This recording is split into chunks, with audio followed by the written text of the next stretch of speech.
Welcome to our first ever product teardown. This week we'll be taking a look at Poutsch, a social Q&A app designed for the iPhone. When you first load up the app, you're presented with the standard social login screen, which also includes the option to create an account with your email if so desired. Then, like most other social apps, you're presented with your feed, which displays all the questions created or shared by those whom you follow. In this case, I'm going to actually click on one of those questions, selecting the one that says, "Do you still use Groupon?" My answer, used in the past but no more.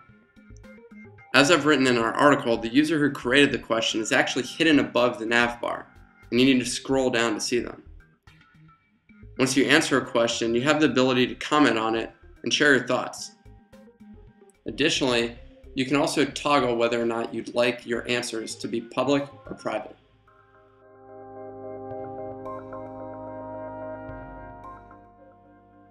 In this demo, I'll provide a quick comment to illustrate how it works. While typing, I'd also like to add that one thing that's not clear from the screen is that answering the question unlocks the results as well as comments.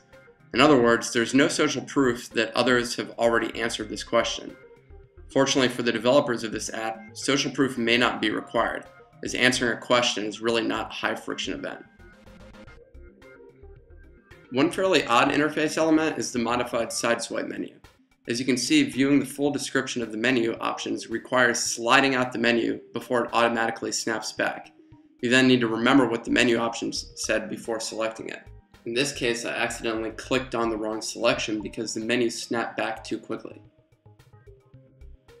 Asking a question in Poutsch is a fairly straightforward process. You select who you'd like to have the question broadcasted to, as well as the question format. In this case, I'm going to ask the question, "Do you like Poutsch?"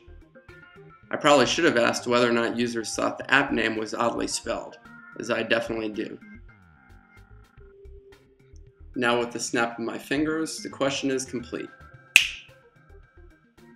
Next up, you can add or remove tags and select whether or not you'd like this question to be shared via your social channels. Whichever social channel you logged in with initially will be selected to broadcast by default.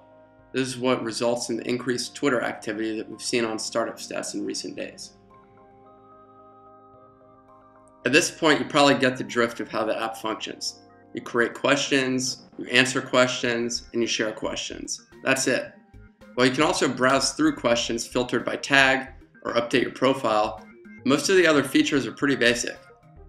All in all, it's a well-designed app, and it will most likely continue to do well.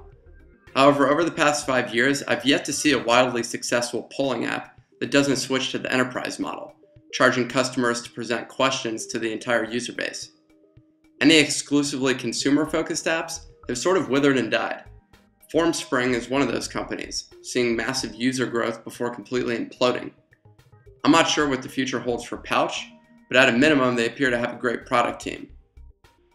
On the other hand, I gotta say the name is pretty horrible. I won't give them too hard of a time, but it's pretty bad. I'll let you decide though what you think of the app. In the meantime, keep checking back with startup stats for more products.